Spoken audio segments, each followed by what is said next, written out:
I've been trying to get this to show on camera, but it doesn't really show. Maybe we can do it. Maybe we can do it. Yeah, there we go. You can see how polished up that is.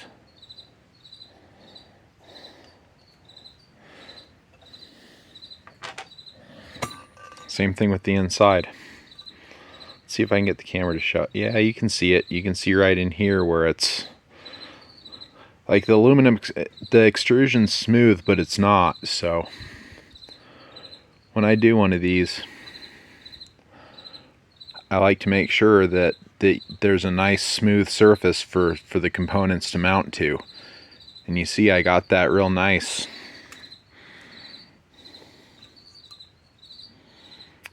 In that whole area. That will help the heat transfer.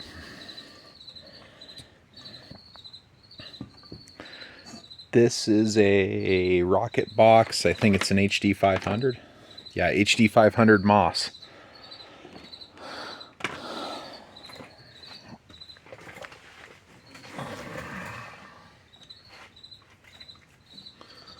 Let's start the process by turning this the correct direction.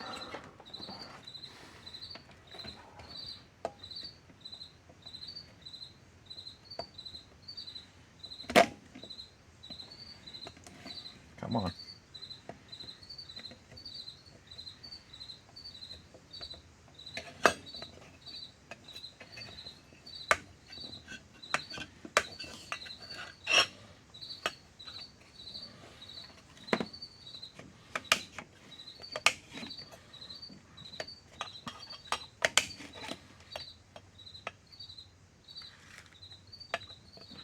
Now you don't have to remove the board to work on a RocketBox. You can get the MOSFETs in and out with the board in place, but I wanted to prep the heatsink surface. I wanted to make it nice, and I wanted to make it the best I could.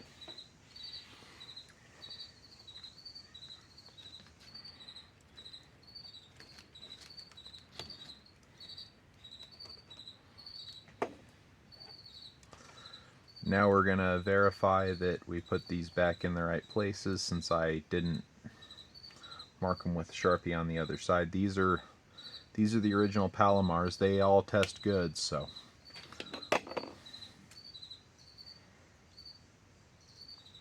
.86. So this one's going to go right there.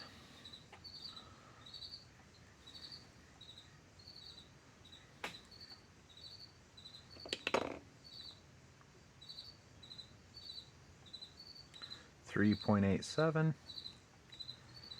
gonna go there.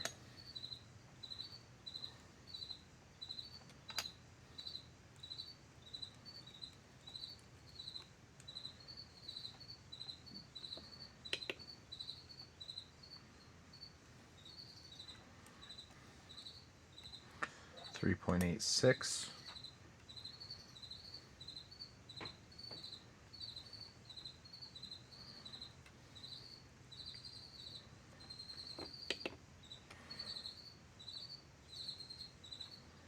And 3.87. So you're going to go ahead and match those like this.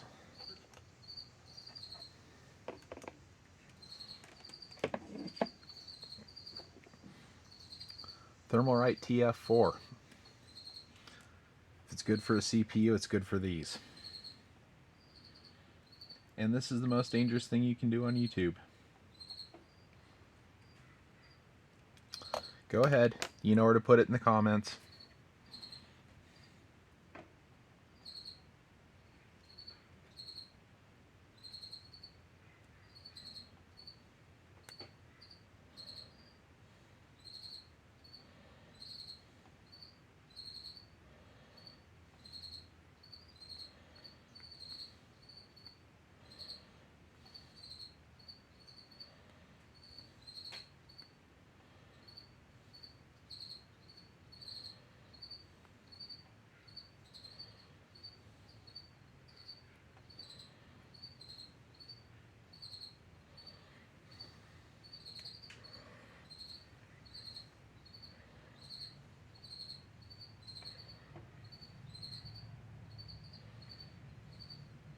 seat that on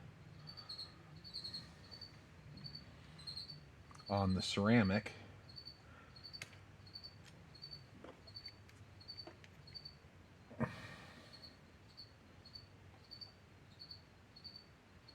So you can either smear it all over the board or all over the heatsink before you stick these down, or you can just put it on the back of the thing. It doesn't matter. The heatsink compound only does anything if it's, you know. So putting it everywhere else is just kind of a waste. It only needs to be here.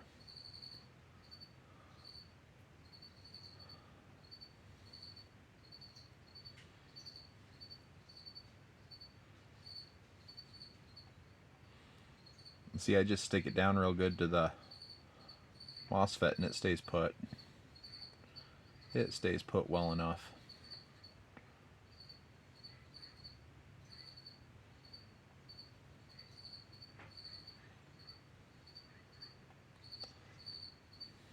And I know it really sounds bad, but you should feel like you're being stingy when you're putting this stuff on.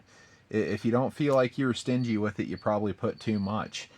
Because yes, it is heat transfer compound. Yes, it transfers heat better than other things, but it doesn't transfer heat better than the aluminum or the ceramic.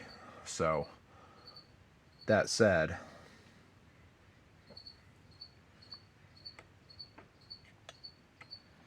these are a tight fit with board clearance.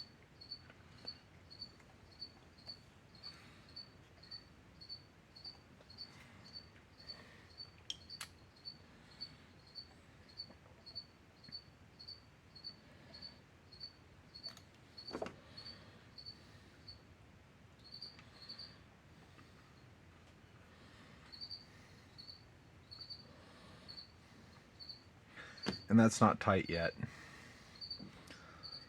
I'll tighten those down when I shift the board in place. I need that little bit of wiggle room. I think that's cat hair. Okay.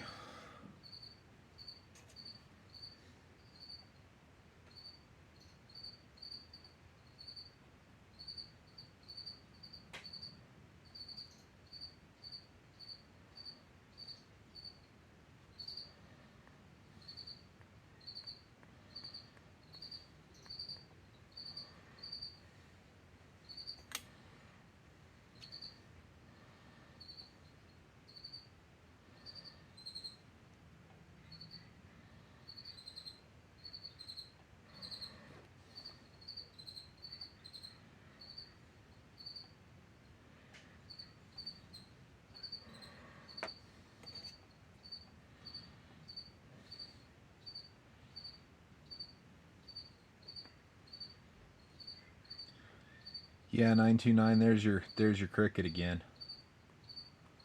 Still here.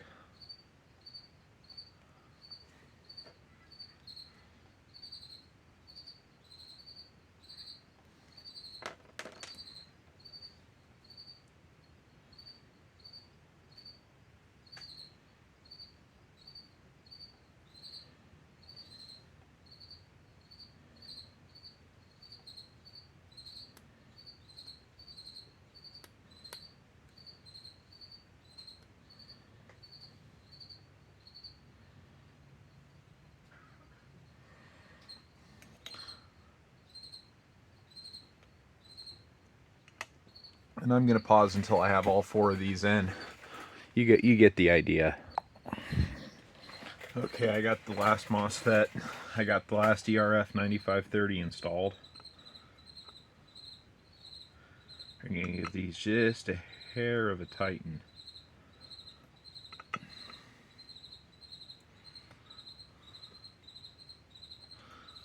When I go to solder these, I want real good thermal contact with the heatsink, because that will help prevent damage to the MOSFET. Blowing up MOSFETs is bad.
That looks good.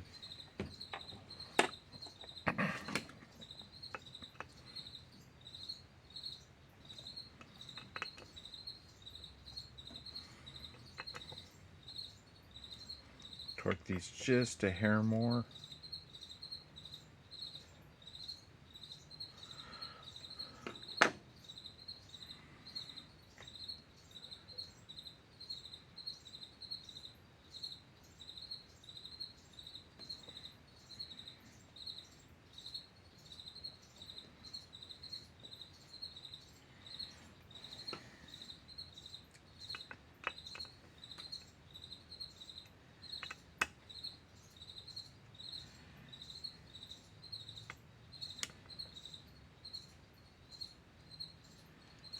And see, I'm going down just a little bit at a time to allow the heatsink compound time to move. And what I want to see is I want to see some come out the bottom. I mean, you don't want to torque them too tight at the same time, but it's definitely good to see that little bit of squeeze out around the edge, because that lets you know that you've got it good and seated. And a good and seated MOSFET runs cooler, and every 10 degrees Celsius you can run a MOSFET cooler doubles its life expectancy in general. This is a generalization. It's not a guarantee, but it helps.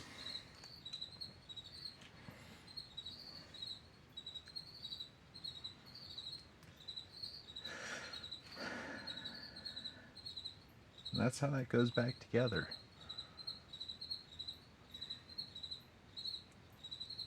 I'm going to take a pause here and gather equipment to do more of the reassembly on this. Now we're going to resolve my #1 gripe with RocketBox. And this is really the only thing that I don't like about RocketBox. And that's that it's put together with these sheet metal screws into the extrusion. Like, yeah, I guess but that's my one complaint about these rocket boxes.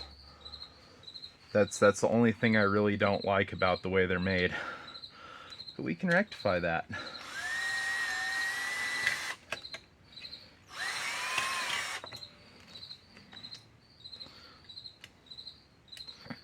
Yeah, it's a size too small for that. That's a tap drill.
And then you just take the tap, get it straight, and run it in.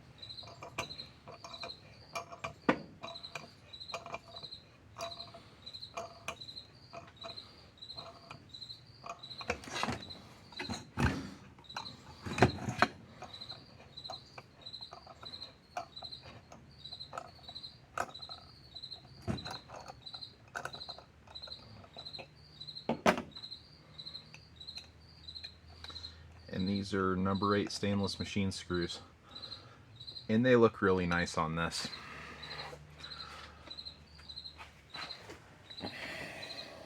Now I'm going to go ahead and pause here.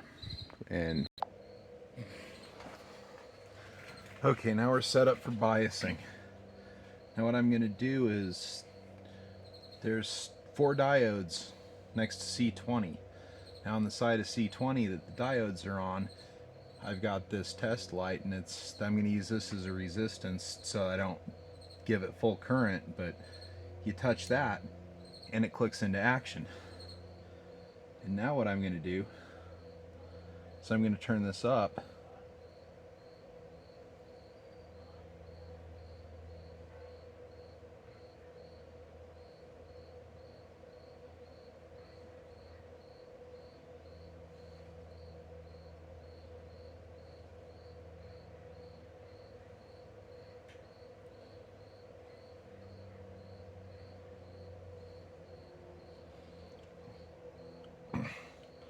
So 47.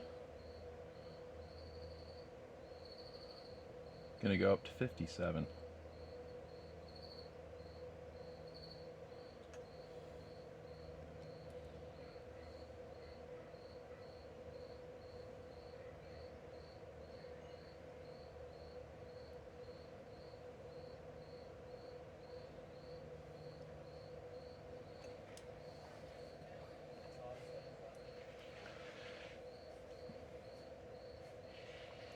I think that's about where she wants to be biased. That's 10 milliamps a side. These tend to run pretty happy right around there. Alright, I gotta go to the store, get some more bolts so I can finish putting this thing together, and I'm gonna cut this off here.